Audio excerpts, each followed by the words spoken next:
Again, welcome students. Today we study about the Saprotropas, part 5. You might have seen packet of mushroom sold in vegetables market.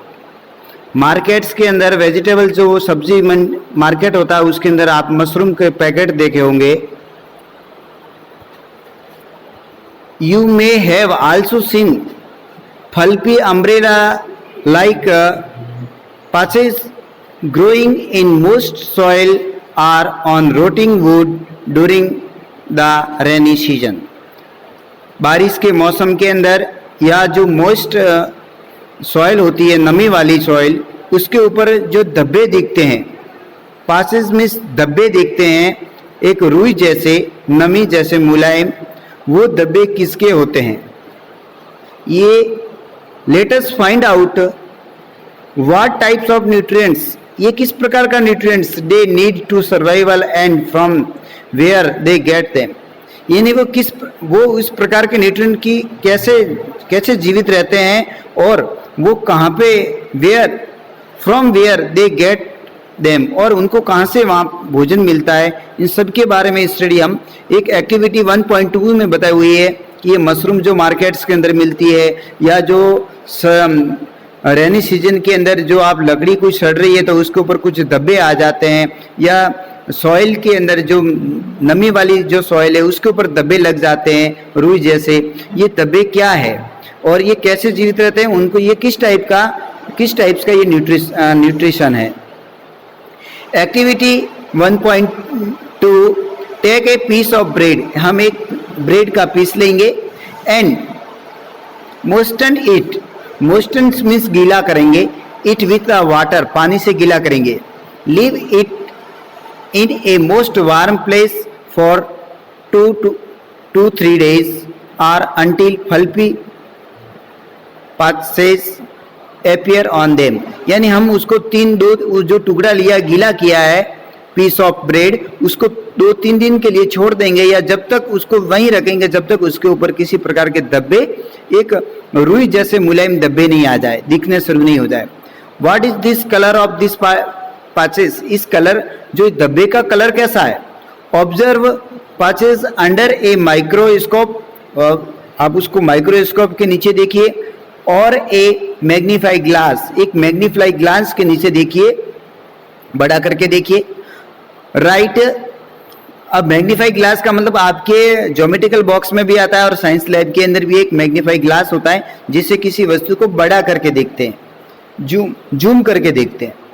Write down your observation in the notebook, अब अपने उसको observation है वो अपने notebook में लिखिए, क्या आपने देखते हो.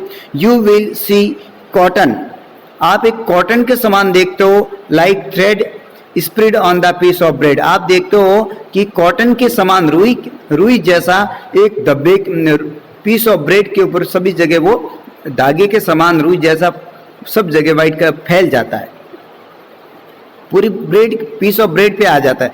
जैसे आपकी जो फिगर 1.8 में ये आप देखते हो ब्रेड के ऊपर, ये देखो कलर कैसा कलर धब्बा जैसा आ गया.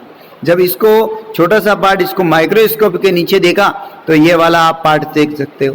तो इस प्रकार ये देख सकते हो आप. दिस ऑर्गेनिज्म, इस ऑर्गेनिज्म को क्या कहेंगे, this organism are called fungi, इसको हम फंजाई बोलते हैं. फंजाई को हिंदी में बोलते हैं कवक, इसको हम कवक बोलेंगे. They have different mode of nutrition, वो अपना न्यूट्रिशन का जो मोड है, लेने की विधि है वो अलग है, पोषण लेने की विधि. They observe the nutrient from the bread, और वो कहाँ से ऑब्जर्व कर रहा है, ब्रेड से. This mode of nutrition in which organism take in nutrients from dead and decay matter is called saprotrophic nutrition. यानी वो न्यूट्रिएंट जिसके अंदर, देखो यहाँ पे लिखा हुआ डेड, डेड का मतलब मरे हुए, मर्त, एंड डिके का मतलब होता है जो गला सड़ा, उस मैटर से यदि पदार्थ से कोई अपना न्यूट्रिशन लेता है तो इस प्रकार के न्यूट्रिशन को हम बोलते हैं saprotrophic nutrition. Such organism with a saprotropic mode of nutrition are called सेप्रोट्रोपस। और इस प्रकार के जो भोजन लेते हैं ऐसे ऑर्गेनिज्म को हम बोलेंगे सेप्रोट्रोपस। अब सेप्रोट्रोपस का एग्जाम्पल है आपके ये fungi. Fungi also grow on pickle. आपके अचार देखा होगा, जो भी नींबू का है, कैरी का है, जिस अचार पे भी ये केयर का है, इस पे अचार पे भी ये आपने देखा होगा सफेद सफेद एक मुलायम रुई की जैसे धब्बे लग जाते हैं। तो ये किस पे ग्रो होते हैं? Pickle, leather, cloth and other articles that are left in hot and humid weather for long time. यदि लंबे समय तक हम उसको यदि ठंडे आर्द्र मौसम के अंदर और आर्द्र एवं शुष्क मौसम के अंदर रखेंगे तो उसके अंदर पिंकल है, लेदर है या क्लॉथ है या दूसरे आर्टिकल्स के ऊपर वो ग्रो करते हैं fungi. During the rainy season they spoil many things. आपने देखा हो कि रेनी सीजन के अंदर बहुत सारी जो वस्तुएं हैं वो खराब हो जाती है, बेकार हो जाती है। यहाँ पे जो स्पॉइल है इसका मीन्स होता है खराब होना। Ask your parents about the means of fungi in our house. आप अपने पेरेंट्स से पूछ सकते हो कि जो इस फंजाई के हमारे लिए क्यों हानिकारक है, क्या हानि आए हमारे घर पे। तो ये क्या है, आप रेनी सीजन के देखते होंगे तो बहुत सारे हमारे जो खाने के जो पदार्थ हैं वो खराब हो जाते हैं, उसके ऊपर वो फफूंद आ जाती है। वो फफूंदी क्या है? एक प्रकार की फंजाई है, एक कवक है, फफूंद लग जाती है। ठीक है, तो सेप्रोट्रोपस कौन है? जो फफूंद, जो आपने देखा हुआ आपके रोटी पे, ब्रेड पे या जो भी खाने पीने की वस्तु है, अचार है, उसके आ जाती है फफूंद, वही फंजाई होती है। वो एक सेप्रोट्रोपस ऑर्गेनिज्म है। इसको हम फंगस भी बोलते हैं। The fungal spore are generally present in air. यानी जो फंगल होते हैं, फंगल का मतलब होता है वही कवक, जिसको फंजाई भी कह सकते हैं, उसके स्पोर, उसके जो बीजाणु हैं, आर कहाँ पाए जाते हैं? Present in the air, air में प्रेजेंट होते हैं। when they land on wet and warm thing, जब ये किसी वस्तु के ऊपर लैंड ऑन करते हैं, दे जर्मिनेट, तो वो अंकुरित होते हैं। स्पोर क्या हो जाते हैं? यहाँ जर्मिनेट का मतलब होता है उग जाते हैं या अंकुरित हो जाते हैं। एंड ग्रो, और वृद्धि करते हैं। Now can you figure out how we can protect our things from getting spoiled. यानी हम अपनी वस्तुओं को खराब होने से कैसे बचा सकते हैं, ये आप कर सकते हो कि इसको हम कैसे बचाएं। या तो ढक के रखते हैं या किसी तरह उसको बचा सकते हैं। जो वस्तु जो खराब हो रही है भाई खराब नहीं हो, क्योंकि उसके तो एयर के अंदर स्पोर रहेंगे, और वो स्पोर जब आपके कुछ खाने की मटेरियल उस पर लग जाएंगे तो उसके ऊपर वो फैल जाएंगे, जर्मिनेट होके ग्रो करेंगे, और ग्रो करेंगे तो आपका जो खाने वाला जो मटेरियल है वो खराब हो जाएगा।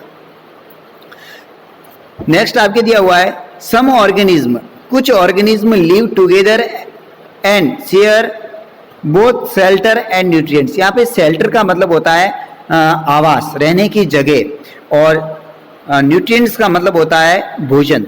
कुछ जो साथ साथ, कुछ ऑर्गेनिज्म ऐसे होते हैं जो साथ साथ रहते हैं और अपने आवास और भोजन का क्या करते हैं? शेयर करते हैं, एक दूसरे को देते हैं। This relationship is called symbiosis. इस प्रकार के रिलेशनशिप को हम सिम्बायोसिस, सिम्बायोसिस का मतलब सहजीवी, सिम्बायोसिस मीन्स सहजीवी, साथ साथ रहते हैं और किसी को नुकसान नहीं होता, दोनों को प्रॉफिट होता है। फॉर एग्जाम्पल, एक एग्जाम्पल है, certain fungi live inside the root of plant. कुछ फंजाई होते हैं जो प्लांट की जड़ों में रहते हैं। Plant provide nutrients to the fungus. Plant क्या प्रोवाइड करते हैं? यहाँ प्रोवाइड का मतलब प्रदान करना, देना। न्यूट्रिएंट्स देते हैं, किसको देते हैं? To the fungus. फंगस का मतलब फंजाई, जिसको फफूंद भी बोलते हैं, हिंदी में उसको कवक भी बोलते हैं। तो कवक को क्या देंगे? न्यूट्रिएंट्स देंगे, प्लांट प्रोवाइड करेंगे।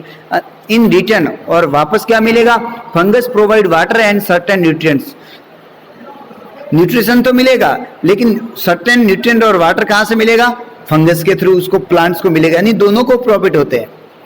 इन ऑर्गेनिज्म कॉल्ड लाइकेन, आपके लाइकेन्स के बारे में आप उस ऑर्गेनिज्म को क्या बोलते हैं? Lichen.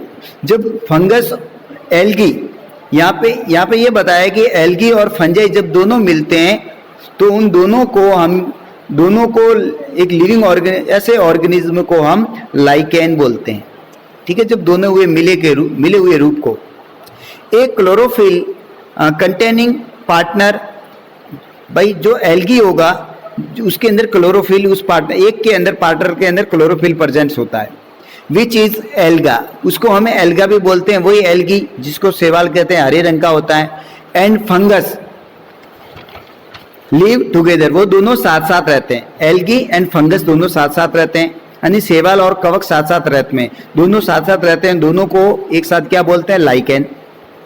The fungus provide shelter, water and minerals, तो फंगस क्या प्रोवाइड करता है? Shelter, water and minerals to the alga, ठीक है। और इन रिटर्न में क्या मिलता है? द एल्गा एल्गा क्या करता है? प्रिपेयर करता है एंड प्रोवाइड फूड, भोजन को बनाते भी है और provide food to fungus, fungus को क्या मिल जाता है? फूड मिल जाता है। बनाता कौन है?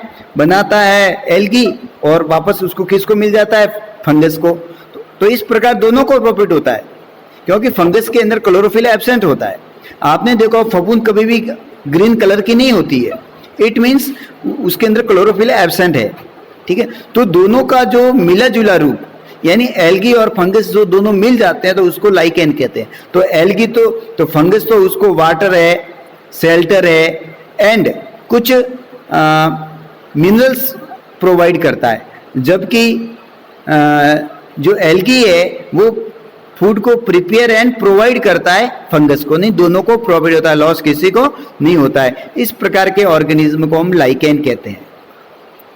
नेक्स्ट आपकी जो दिया हुआ है 1.5 में, how nutrients are replenished in the soil, soil के अंदर वापस किस प्रकार रिप्लेनिश्ड होता जाएगा, मतलब पोषण कैसे सॉइल के अंदर आता रहेगा, उसके बारे में हम स्टडी करेंगे। वो हम नेक्स्ट पार्ट के अंदर, नेक्स्ट में आपके ये कंप्लीट होगा। ओके, तो आपके जो ये यहाँ पर जो क्वेश्चन बनते हैं, क्वेश्चन देख लो। एक तो आपके इसके अंदर जो हार्ड वर्ड है वो आपको लिखना है।